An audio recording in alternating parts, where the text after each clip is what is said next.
Bon, je voulais absolument vous faire cette vidéo sur le sujet de chat control. C'est effrayant ce qui est en train d'arriver. Personne n'en parle. L'UE n'en parle absolument pas. Ils font ça sous le manteau une fois de plus. Et je voulais vous en parler parce que vous méritez de savoir ce que c'est. Chat control, c'est un logiciel, un site. Je sais pas trop comment est-ce qu'on pourrait juger ça. Mais en fait, ça permet à l'État, à un État en tout cas qui est favorable, de pouvoir scanner l'intégralité des communications numériques privées, comme c'est écrit juste ici, toutes les communications numériques privées. Donc les messages chiffrés et les photos, que ce soit sur Telegram ou sur WhatsApp, ça fonctionne aussi. Et là certains vont se dire mais comment est-ce que c'est possible que ça fonctionne? Parce que le process est tout simple en fait. Leur manière de faire, c'est simplement de venir prendre vos messages avant qu'ils soient envoyés. Donc en fait, ils peuvent scanner la barre de texte avant que vous envoyez le message. Donc ça, le message, faut bien l'écrire à un moment donné ou à un autre. Une fois qu'il est envoyé, ils ne peuvent plus le lire, mais pendant qu'il est en cours d'écriture, ils peuvent malheureusement le lire. On voit qu'il y a 15 États membres favorables, et là vous allez vous dire, ah ça va, il n'y a pas la France. France. Ok? Donc là on va avoir la Bulgarie, la Croatie, Chypre, la Hongrie, la France, le Danemark, l'Irlande, Italie, Lettonie, Portugal, Malte, Lituanie, la liste est très très longue, hein. Slovaquie, Espagne, Suède. Voilà. Et ensuite, les pays opposés, on a l'Autriche, les Pays-Bas et la Pologne. Et ensuite, on va voir tous les pays indécis, donc les Belges, Finlande, Luxembourg, Roumanie. Roumanie qui est un pays qui a quand même des valeurs très différentes de l'extrême majorité de l'Europe. On va avoir la Grèce. Eux, dans tous les cas, leur économie, elle est ultra fragile. On se rappelle de la crise en Grèce au début des années 2000. Donc je pense qu'ils n'ont pas trop intérêt à faire ça. L'Estonie est aussi indécise, mais indécis, ça reste flippant. Ça veut dire qu'ils savent pas trop. Genre, normalement, quand tu dis aux citoyens, quand t'en parles avec tes collègues à l'Assemblée, normalement, ça te semble évident de pas faire ça, en fait. Ça, pour le coup, hein, on est sur un système qui est encore plus flippant qu'à l'époque de l'URSS, ok? À l'époque de l'URSS, on n'était pas capable de scanner toutes les discussions, etc. Là, on va être capable de le faire. Je trouve ça juste effrayant. Il y a un mec du coup qui a dit « Dois-je envoyer une copie de 1984 à chaque membre du Parlement européen ?»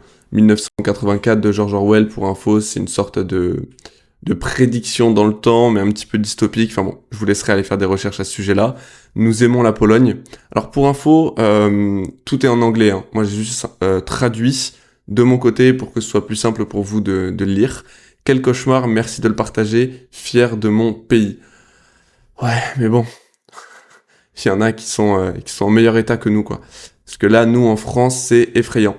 Et au passage, avant de quitter la vidéo, parce que j'en vois déjà certains qui se disent « C'est quoi ce délire ? Je vais aller regarder. » Ou alors « C'est bon, j'ai pris l'info. » Sachez quelque chose, il y a la liste des députés par pays qui sont favorables à ça. On va regarder quelques commentaires, et ensuite on va regarder la liste des députés qui sont intéressés par ça, et vous allez voir, c'est effrayant. Que ce soit à droite ou à gauche, vous savez quoi ? Faites vos pronostics en commentaire. Vous pensez que c'est plutôt des députés de droite ou plutôt des députés de gauche? Plutôt des députés de centre, plutôt des députés macronistes, plutôt ceux du RN, plutôt ceux de LFI, plutôt ceux de Renaissance? On va voir, et ça va être très très très marrant. L'UE va encore tenter quelque chose de merdique et échouer lamentablement, elle ne s'est pas régulée. Putain mais c'est terrible, nous le peuple, nous sommes attaqués sur tous les fronts, processeurs de paiement, loi sur la protection de la vie privée en ligne, et maintenant contrôle des conversations, levez-vous, ils veulent que vous arrêtiez de vous battre. GPT-5 qui dit « Je suis tout à fait d'accord, la vie privée n'est pas quelque chose que l'on équilibre, une fois qu'elle disparaît, elle disparaît. » No way, mais c'est pas vraiment ChatGPT ça. Compte désormais entièrement contrôlé par GPT-5. Ok, intéressant. Intéressant. Donc en fait, genre on peut le taguer un petit peu comme Grok. Ah, j'aurais bien aimé avoir l'avis de Grok, parce que Grok en l'occurrence, il dit les termes quoi. Placer l'IA aux commandes de la numérisation ne portera pas seulement préjudice à la vie privée, il est terrifiant que ce sujet soit abordé au niveau législatif. D'abord la Chine, puis l'Europe, puis l'Amérique, arrêtez ça maintenant. Ah mais là, je vous le dis, hein, avec ce genre de process, je pense qu'on est kiff-kiff avec la Chine ou l'URSS, parce qu'à l'heure actuelle, la Russie est quand même moins surveillée.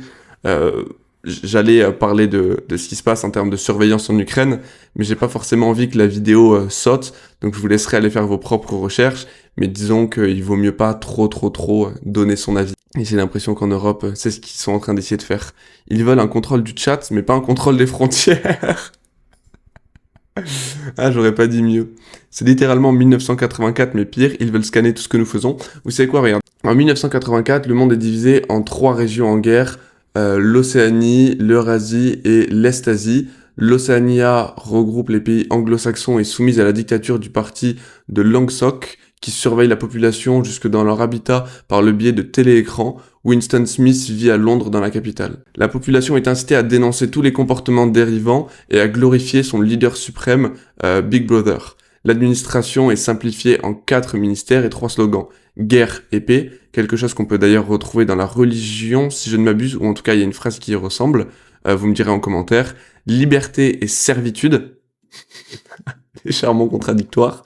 Ignorance et puissance. Bon, après on va pas lire absolument tout, ça a l'air d'être sacrément long, mais je vous laisserai aller faire directement vos recherches au niveau de donc 1984 de George Orwell. C'est effrayant parce que là on se dirige droit vers ça. Maintenant, j'aimerais vous montrer du coup qui sont les gens qui sont opposés, qui sont ceux qui sont favorables en France. Ok ? Et après on regardera directement le pourquoi du comment, ce qui se passe, etc. Donc, on va aller dans favorable, France, et là, on commence. Renaissance, Grégory Allione.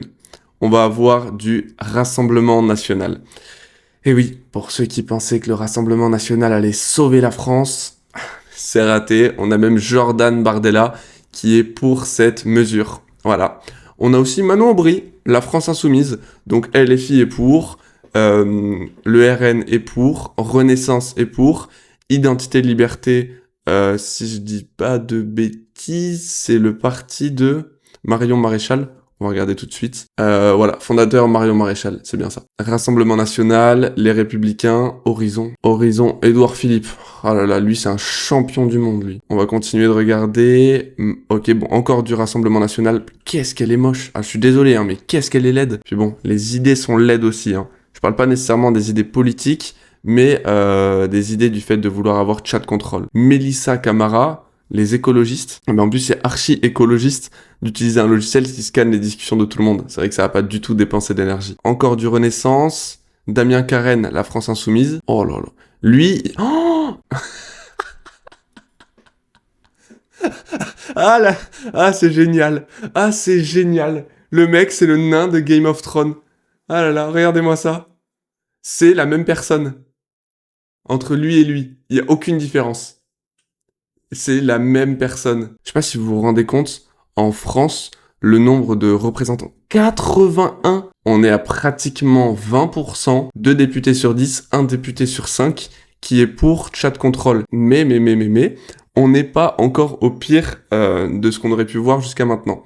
Vous êtes prêts ou pas ? Il y a les politiques de l'UE, donc les politiciens, s'affranchissent de cette surveillance pour eux-mêmes, invoquant le prétexte du secret professionnel. Ils protègent leur vie privée et détruisent la vôtre et celle de votre famille. Exigez l'équité. Donc voilà, si cette mesure passe, les politiciens ne seront pas affectés parce qu'ils invoquent le secret professionnel. Alors il y a une surveillance de masse, donc chaque message privé, photo et fichier scanné automatiquement, pas besoin d'avoir une bonne raison de soupçonner un individu en particulier. Aucune exception. Aucune exception. Donc là, ça veut dire que peut-être que demain, bon, ça passera pas demain, normalement ça passe en octobre. Donc en octobre, si tu envoies un message à un pote à toi pour dire « Oh, regarde ce bouffon de Macron, la nouvelle mesure qu'il vient de mettre en place », tu n'es pas à l'abri que le lendemain, t'aies la police qui vienne chez toi pour te mettre en garde à vue et te demander des comptes. En fait, on va juste briser les cryptages de toutes les entreprises, ils vont même pas être capables de récolter correctement les données vont s'entremêler entre elles, et ils vont demander à McKinsey de leur donner des conseils pour résoudre ça. Droits fondamentaux. Cette proposition piétine vos droits, oui bon jusque-là, voilà. Garantie par les articles 7 et 8 de la Charte de l'UE, et oui, la déclaration fondamentale des droits de l'homme, hein, le pays des droits de l'homme, la France, qui est pour cette mesure. Je rappelle, le pays des droits de l'homme est pour cette mesure. Même si vous faites une blague, un petit peu de mauvais goût, vous faites une blague raciste, mais qu'est-ce qui va se passer ? Vous allez être traîné devant un tribunal parce que vous êtes un raciste, parce que vous avez fait une blague à un ami à vous. Mais on a encore le droit de dire ce qu'on veut dans notre vie privée. Eh ben plus maintenant. À partir d'octobre, c'est terminé. La protection inefficace des enfants, évidemment que la protection inefficace des enfants, et dans tous les cas, si demain, ils voient un adulte en train de parler à un gosse pour essayer de faire en sorte de le voir en vrai. Je parle bien d'un adulte mal intentionné. Comment est-ce qu'ils vont protéger cet enfant? On n'est déjà pas capable de résoudre correctement des procès. On libère, notamment, j'avais entendu parler d'une histoire d'un mec qui a abusé des enfants dans une crèche, des enfants qui devaient avoir moins de 5-6 ans, ou je sais même pas si c'était pas des nourrissons, enfin bref, quelque chose d'horrible. Le mec a été relâché parce qu'il a dit je vais faire en sorte de me faire soigner. Il a été relâché. Et là, on veut surveiller vos conversations pour pouvoir, soi-disant, vous protéger. Et précédent mondial, cette proposition crée un précédent mondial dangereux. Elle permet au gouvernement autoritaire de s'appuyer sur une mesure de l'UE pour déployer une surveillance intrusive dans leurs pays respectifs, sapant les droits à la liberté privée et à la liberté d'expression dans le monde entier. Imaginez simplement si la Corée du Nord arrive à mettre la main là-dessus. Mais ça va être un massacre. Ça va être un massacre. Pareil pour la Chine. Tous les Chinois là qui n'ont pas le droit de prendre d'avion parce qu'ils ont mal parlé du gouvernement et qui perdent des points. Mais imaginez, en fait, on se dirige vers un système qui sera le même que celui-ci. Chaque photo, chaque message, chaque fichier que vous envoyez sera automatiquement scanné sans votre consentement. Mais les politiciens, ils s'en foutent.